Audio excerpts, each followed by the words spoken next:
Hello, and welcome to show number 2436 of Eyes on Success, a weekly program covering a wide variety of topics of interest to people with vision loss. I'm Nancy Torpey. And I'm Pete Torpey. It's kind of a combination. Like people say, "Oh, it's a smart cane." No, it's not a smart cane, really, because it doesn't really work anything like a cane. And it's an electronic guide dog. Well, it's not really an electronic guide dog because it gives you all kinds of other things. So I don't know. That's why I give it a different name. It's a glide. Well, in today's show, we'll be discussing exactly what it is and what it does, this new navigation aid developed by today's guest. Glide is an innovative, self-driven, artificial intelligence-powered mobility device for those who are visually impaired. Using advanced sensors and real-time data, Glide navigates the user around obstacles and guides them to their destination. We'll talk with Amos Miller, founder and CEO of Glidance, the parent company, about the device and how it can be used. But first, for our tip of the week. This week's tip comes from Amos Miller. One of the things that I have learned is that, we sometimes get frustrated with how people deal with us, with people with disabilities, how they deal with a guide dog. In some countries, it's still hard to enter public places with a guide dog. And in some countries where I live, just the fact that there is a disabled person out and about is a curiosity. And, if I would try to enter a restaurant, let's say in Singapore, with my guide dog, 99% of the time they will challenge me because they've never seen a blind person with a guide dog before. And so I think I really had to modify, in the UK. When I lived in the UK, I would go all up in arms about, hey, you're breaking the law. And yeah, that's not the way to do it, right? The way to do it is to really take the opportunity to educate people, right? And to really be very compassionate with people who simply don't understand and don't know and have never been exposed to it. Be kind, be gentle, be warm. Smile, and you'll make great friends, and they might even let you into the restaurant. There have been times we'll walk into a restaurant, Pete has his cane, and some 6-year-old will just stare. And rather than considering that rude, we'll walk up to the kid and say, "You've probably never seen one of these before. Would you like to know what it's for?" Exactly. And the parents are thrilled because they're embarrassed to say anything. They're embarrassed, exactly. So that works very well. It does every time. I think it's the right way to do it. Most people are well-meaning; they just don't know. Interestingly, when Nancy and I lived in Rochester on the other side of the country, I often didn't take my cane when I was with her. She was perfectly able to guide me and navigate me wherever we needed to go, and I never really thought about it. Of course, when I was alone, I always had my cane because that's how I got around. But since moving to Colorado, I started taking my cane all over the place, and there's actually two things that accomplishes. First of all, it does educate people that people are blind and they can get along with or without an assistive aid like Nancy or some other person that I might be following. But second of all, when people do see my cane and they know what it means, they're more polite. They get out of the way. They make room for me. The waters part when I walk through a crowd.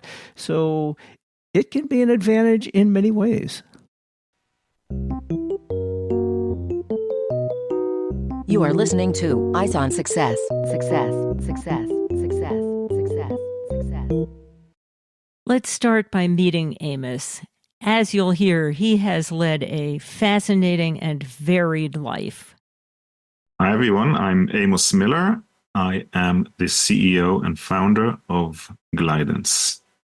And we'll be talking more about Glidance in just a bit, but you have quite an interesting background. You've been around the assistive technology field for a while. Can you give us a quick overview of what you've done? Sure. So my background really is in computer science and engineering. I fell in love with computers way back when. My first love was the Commodore 64, so that will peg my age and time frame. I did a computer science degree, Bachelor of Science in the early 90s. Already then I got into neural networks and AI. And I continued, spent many years at Microsoft as well. Most of my career was actually not specifically about accessibility. It's just I did a lot of work in healthcare and telecommunications, but I'm also blind. So I have retinitis pigmentosa. I lost my sight in my 20s. Pretty much by the age of 30, I was installed with JAWS on the computer and a guide dog, and basically lived a fully blind life. And over the years, I really, I couldn't keep away from trying to figure out how will we use advancements in technology to improve our own lives. I was commuting a lot, so for me it was a lot about getting around, wayfinding and navigation. I tried all kinds of technologies.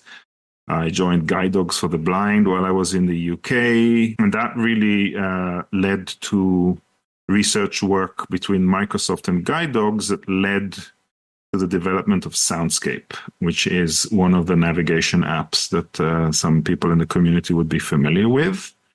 So I led the work on Soundscape at Microsoft for a number of years, and at that time I've really started to get to know the world of assistive technology and the amazing impact it can have, but also the challenges that we see in this space from the perspective of investment and products and how to pay for them and how well they work and so on and so forth. And now I'm doing Glide. You mentioned that you spent some time in the UK. Where are you now? I am in Seattle. So you've been around.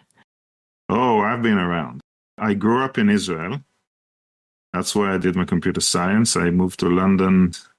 That's where I did an MBA in London Business School. I lived in the UK for 15 years, and then I lived in Singapore for about 3 years with my family and to run the Microsoft strategic consulting service in Asia. So I was, if you think I was commuting while I was in London, I was commuting a lot more when I was in Singapore because I basically covered the whole territory between New Zealand, Australia, all the way up to China, Japan, and Korea. So it was a pretty big, a lot of air miles. And yeah, I came to Seattle about 8 years ago. Support for Eyes on Success comes from our listeners and corporate sponsors. For more information about airing promotional items on the show, send an email to hosts@eyesonsuccess.net. This week's focus topic is Glide, an innovative, self-driven, artificial intelligence-powered mobility device for people with visual impairments. Well, Amos, considering your visual issues and the amount of traveling that you've done throughout your life and for your career, I guess you've had a real interest in developing some more acceptable and more efficient and productive navigation means. And I suppose that's what led you to the idea of making Glidance. Can you give us a quick overview of what Glidance is? Then we can talk a little bit about how it got started in more detail. Yes. So Glidance is the name of the company. Glide is the name of the product. Sorry for the confusion, but it's in preparation for having other products in the future that Glidance does. We call the product Glide. And Glide is effectively a new primary mobility aid. And we'll talk about what that means, but it's a primary mobility aid, and it uses autonomous driving technology to guide the way. So this would be instead of a guide dog or a regular white cane, not in addition. Correct. Not in addition. It's a primary aid. We'll come back to the rationale, but it uses autonomous driving technology so that it basically has two wheels on the ground, a long handle. You hold the handle, you walk forward, and the wheels begin to steer the way. It has a camera and radars, and it can detect everything in its surroundings, detect obstacles, can calculate where the path is. It can lead you to line of sight targets like doors and dropped curbs, escalators. And the way that it works really is that you walk forward, you determine the speed, the wheels are not motorized. You walk forward, you push the device forward, and as you walk, the wheels steer a little bit to the left, a little to the right. The device will guide you around an obstacle, very similar to the way that a guide dog would. Keep you on a safe path, and really guide you to the places that you're trying to get to. We've heard the difference between a white cane and a guide dog being primarily that a guide dog helps you avoid obstacles and a white cane helps you detect obstacles. And from your description, it's even though the Glide device looks more like a white cane than like a dog, it functions more like a dog than like a white cane. It does. It functions more like a dog. It has the benefit that it can actually detect and communicate what it can see. So there is speech built into the device so that you can communicate with voice and it communicate back. So which means that it could give you additional information about the object. Like you might want to completely ignore the tree, or you might want to know that you've walked past a tree. And that's a user choice. So that's where people say, "Oh, it's a smart cane." No, it's not a smart cane, really, because it doesn't really work anything like a cane. And it's an electronic guide dog. Well, it's not really an electronic guide dog because it gives you all kinds of other things. So I don't know. That's why I give it a different name. It's a Glide. And what is the level of the speech feedback that it gives? If you're walking past a tree, will it say there's a tree on your left, or does it just say obstacle on your left?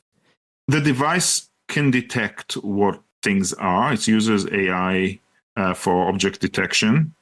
And really, it's a user choice of how much information they want to have about their surroundings. And we are still developing the device, and this is one of the areas that we are really in the process of refining and tuning and giving people preferences to set the level of verbosity that they would like to have. Maybe in some places, when they're in an unfamiliar place, they'd like a lot more information. If they're on a commute walk that they're just going from their home to a bus stop, they don't really want the device to say anything. So that's definitely going to be a user preferences.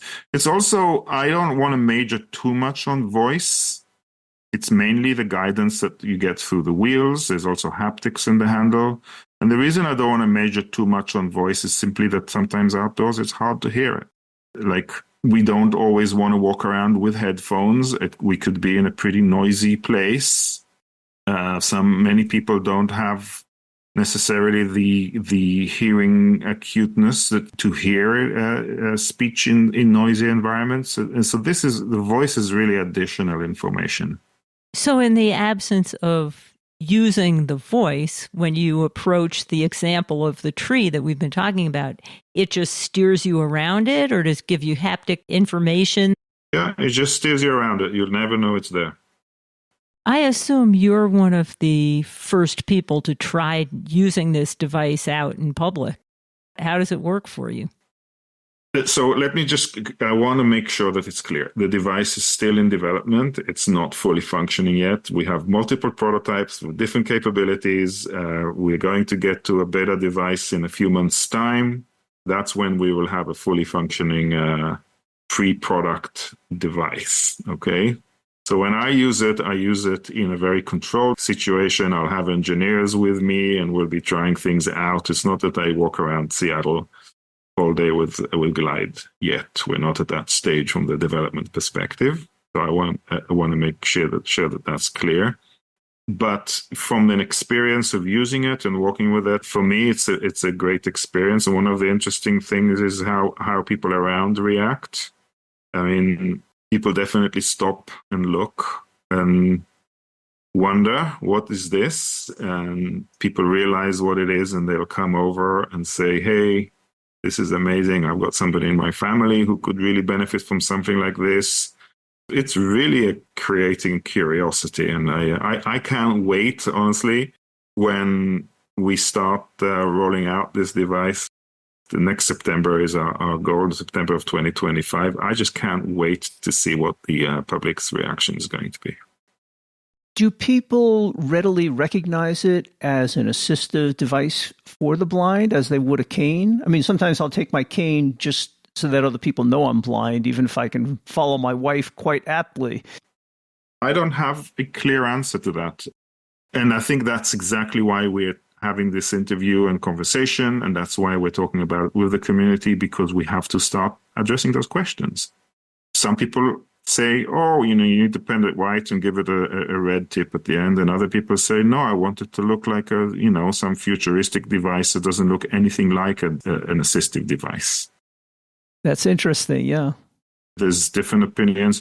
We've noticed in our evolution of the design of the product that just the look of the product, even though doesn't look anything like an assistive device, our latest design looks impressive. It's got big wheels, like 7 to 8 inch wheels. We haven't finalized the size, but they're all-terrain black wheels. The device glows a bit. There's an LED lighting on it. It's clearly working. It's clearly doing something. And people look at it, they get it out of the way. They may not know exactly what it's doing, but it looks like something that's doing something. I must say, looking at the image on your website, it is really slick. Well, I appreciate you saying that. Kyle is my co-founder and the designer, and he's really worked hard on it with a lot of feedback from a lot of people. And I can't wait. The picture that's on the website is really the form factor that we're building out, the alpha device that should be ready in about 6 weeks or so. I'm excited with that. You talked about the device steering around obstacles in your path. What kind of feedback or navigation assistance does it give about things that are overhead that may hit you in the head, or curbs, holes in the ground, things like that? We are designing the sensor array on Glide to detect what we call cliffs, obstacles, and overheads. Cliff is something that goes down, like a curb, a train platform, a hole in the ground, a boardwalk. Yeah, these are cliffs, and overheads are overheads, as we know them. The camera has a pretty good broad visibility, and the radars are pointing in different directions so that we can really detect those. It will require some tuning. But really the device is designed to catch those and take them into account in the path planning of the obstacle avoidance. Overheads and a lot of these things, sometimes there's subtlety, right? Like sometimes you want to go around the overhead, sometimes you just want to be aware of it so you can duck your head, right? You don't always want the device to be super careful about every single thing as long as you know about it. Yes. I think that will, again, require some tuning and some user preferences. Also with discontinuities on the ground, like when branches grow through push the pavement up and so on. Some people who are less short-footed may prefer that Glide finds us the smoothest path every time. Others just want to go over it, right? Yes, like a bulldozer. Yeah, and why not, right? I mean, if you're confident on your feet and you've got big strides, then you'd probably want to do that. Yes. Along the same lines, what about going up and down stairs? I could picture you have kind of a long lever arm with these wheels at the bottom. Is it awkward going up and down stairs, or how do you manage that? It's not designed to climb stairs. The way that we do that at present is basically it guides you to the stairs, tells you about the stairs. It can try and detect a rail and guide you to it. But ultimately, we're designing it so it's light enough and easy enough to pick up and walk up the stairs, put it back down, and continue to walk. If you go down the stairs, you can roll it down if you want, or you can, again, pick it up and put it back down at the bottom of the stairs and continue to walk. And what kind of weight are we talking about? We're working to a weight budget of 5 to 6 pounds. And that's achievable at the moment. And the battery life? It's an all-day charge with 6 hours of active use with a USB charger that if you need to give it more charge. How rough can the terrain be and still have the glide function happily? Could you take a walk in the woods? I would say that depends on the terrain. The wheels that the Glide will ship with are all-terrain wheels, and they're really going to be working up to sort of gravel path environments, nothing with big rocks and big chunks of roots going across the. But what we are doing is we're building out the wheels such that they are easily replaceable. And we will look to the option of providing other type of terrain wheels. So bigger treads, or even indoor wheels. If you're indoors and you don't want these big all-terrain wheels, if you're using your Glide mainly in your office block and you want something slicker. That's how we're looking at it in terms of people who are really, if you want to go even to the beach, right? Maybe you're looking for like these big fat wheels so that they can roll nicely. So there's different options, and we're exploring them at the moment. So it sounds like you've come quite a long way with maturing this technology, but as you pointed out earlier, the final device won't be available for a little bit over a year. What do you consider to be the biggest obstacles that you need to overcome, or what are you looking to modify? So up until now, it was all about refining the design, making sure that we know what features the device needs to have, and building those out in software, hardware, mechanical engineering, and so on. The next year is going to be really about beta testing the device and then ramping up manufacturing, which is the longest lead time. Great. Well, I wish you luck with that. It sounds like a very interesting and useful device that's pretty different from anything else we've seen recently. Good luck. It is different. Thank you very much. I appreciate that. You are listening to Eyes on Success. Success, success, success, success, success. Now for this week's final item, how to learn more about the Glide device, Glidance, the company that created it, and how to contact them. Well, Amos, if people want to know more about Glidance, or perhaps even acquire and learn more about the Glide device, where would you send them? The best place to start is on our website, glidance.io. So that's the word guidance with an L. glidance.io. There's a lot of information on the website. We have a very expansive FAQ on the website with a lot of answers to questions that we get on a regular basis. And that's where you will also register to join the waiting list and get updated. And if somebody has a question or a comment, how would they contact you?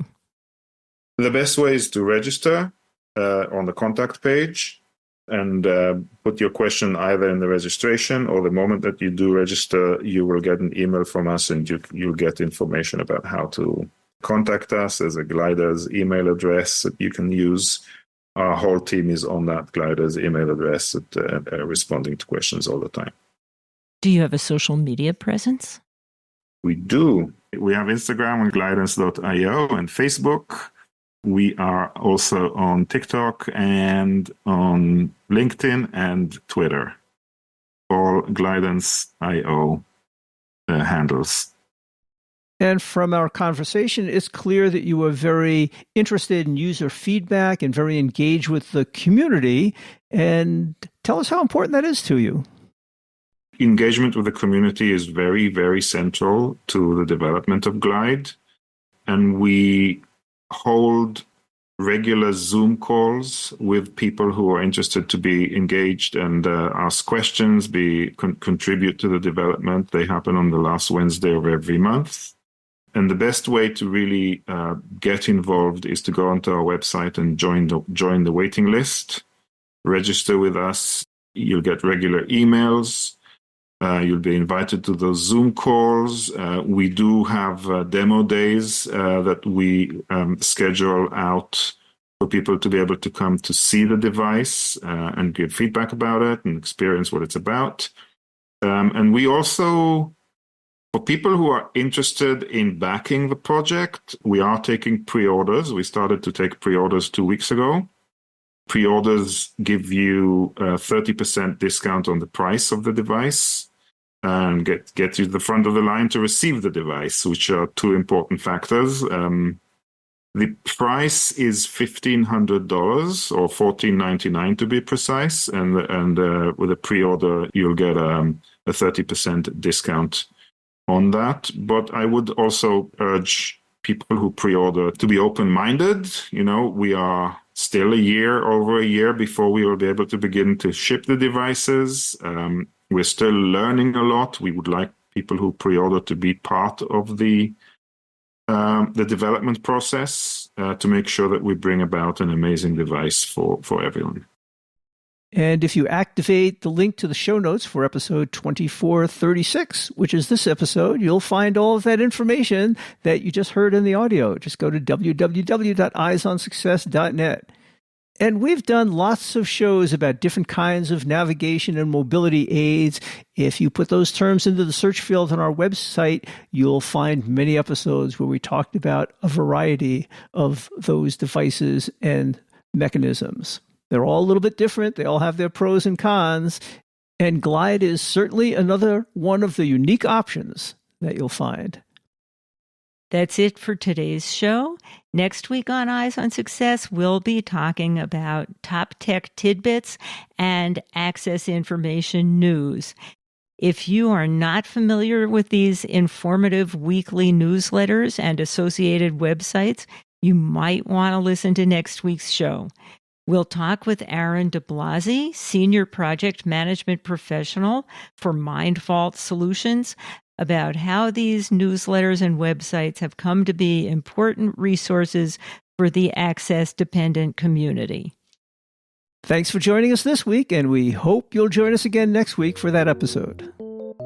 You've been listening to Eyes on Success, hosted and produced by Nancy Goodman Torpey and Peter Torpey.